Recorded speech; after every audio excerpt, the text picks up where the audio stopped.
بشرا Zaidi case کے حوالے سے تو میں آپ کو یہ بتا سکتا ہوں، میں آئی وٹنس رہا ہوں۔ میں زمانے میں رہتا تھا پاپوش نگر ناز آباد میں رہتا تھا میں، تو مجھے اچھی طرح یاد ہے جو لوگ جو تھے وہ سڑکوں پر آ گئے تھے اور بڑا ایک ہنگامہ کھڑا ہو گیا تھا اس پہ۔ بشرا زیدی کی ہلاکت کے بعد ایک ہفتے تک کراچی آگ میں جلتا رہا۔ بشرا زیدی اور ان کی بہن نجمہ جو بس میں سفر کر رہی تھی گولی مار کے پاس، قریب لگ بھگ اس گولی مار چورنگی کے پاس، اس بس سے گرتی ہیں اور پہیے میں آ جاتی ہیں۔ بشرا زیدی اسی وقت جاں بحق۔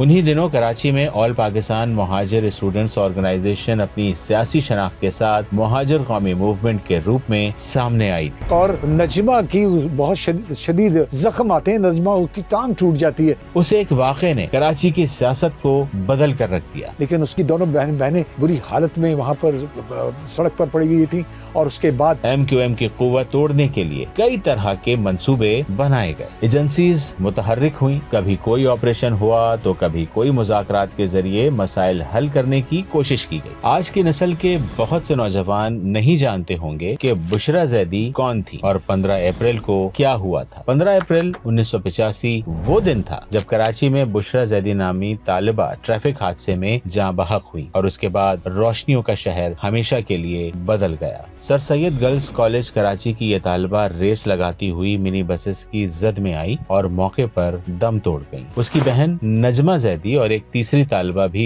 اس حادثے میں شدید زخمی ہوئی تھی۔ جیسے ہی اس حادثے کی خبر سر سید کالج پہنچی تو وہاں کی طالبات احتجاج کے لیے سڑک پر آ گئیں۔ قریب ہی واقع عثمانیہ کالج کے طلباء بھی احتجاج میں شامل ہو گئے، اور پھر دیکھتے ہی دیکھتے یہ احتجاج پورے کراچی میں پھیل گیا۔ یہ وہ زمانہ تھا جب جنرل ضیاء الحق نے غیر جماعتی جمہوریت بحال کر کے چند ماہ قبل ہی مارشل لاء کے خاتمے کا اعلان کیا تھا، اور غوث علی شاہ سندھ کے وزیر اعلیٰ منتخب ہوئے تھے۔ ہنگامہ آرائی شروع ہوئی تو بہت سی بسز کو نظر آتش کر دیا گیا، جن میں وہ بسز بھی شامل تھیں جس کی زد میں طالبات آئی تھی۔ مظاہرین کا مطالبہ تھا کہ بس ڈرائیور کو سزا دی جائے۔ کراچی میں چونکہ ٹرانسپورٹ پر پٹھانوں کا غلبہ تھا، اس لیے یہ ہنگامہ آرائی لاسانی فسادات میں تبدیل ہو گئی۔ پولیس نے طلباء کو منتشر کرنے کے لیے آنسو گیس کے شیل فائر کر دیے، اور کچھ پولیس والے شیلنگ کرتے ہوئے اس گرلز کالج میں بھی داخل ہو گئے جس کی طالبات بس کی زد میں آئی تھی۔ لاٹھی چارج اور شیلنگ سے بے شمار طلباء زخمی ہو گئے، اور پھر کراچی میں ایسی ہنگامہ آرائی شروع ہوئی کہ جو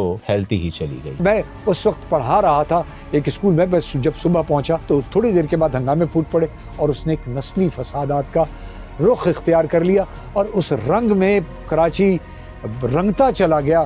یعنی 85 سے لے کر 1985 کا جو واقعہ ہے، اس سلسلے کو اب بڑھتے بڑھتے بات کہاں سے کہاں پہنچ گئی۔ بہرحال یہ کہنا چاہیے کہ ایک بڑا اندوناک واقعہ جس سے کراچی کی بہت ساری چیزیں تبدیل ہوئی۔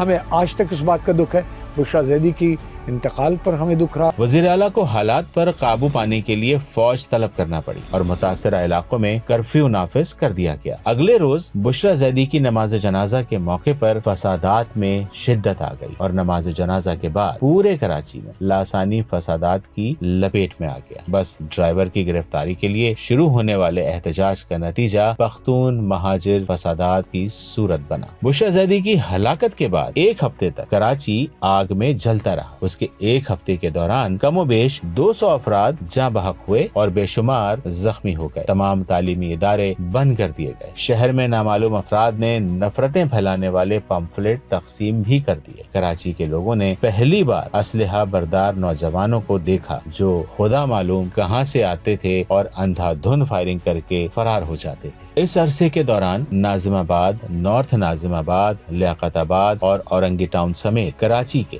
بہت سے علاقے میدان جنگ بنے رہے۔ کئی مکانات نظر آتش کر دیے گئے اور کئی دکانیں جلا کر راکھ کر دی گئیں۔ 1990 کے بعد سے بشرا زیدی کے اہل خانہ کا کسی کو علم نہیں کہ وہ کہاں ہیں۔ شاید انہوں نے کراچی یا پاکستان ہی چھوڑ دیا، لیکن اس حادثے کے اثرات آج بھی کراچی میں موجود ہیں۔ بشرا زیدی کی ہلاکت کے بعد ہنگامہ آرائی کا آغاز طلباء نے کیا تھا۔ انہی دنوں کراچی میں آل پاکستان مہاجر اسٹوڈنٹس آرگنائزیشن اپنی سیاسی شناخت کے ساتھ مہاجر قومی موومنٹ کے روپ میں سامنے آئی تھی۔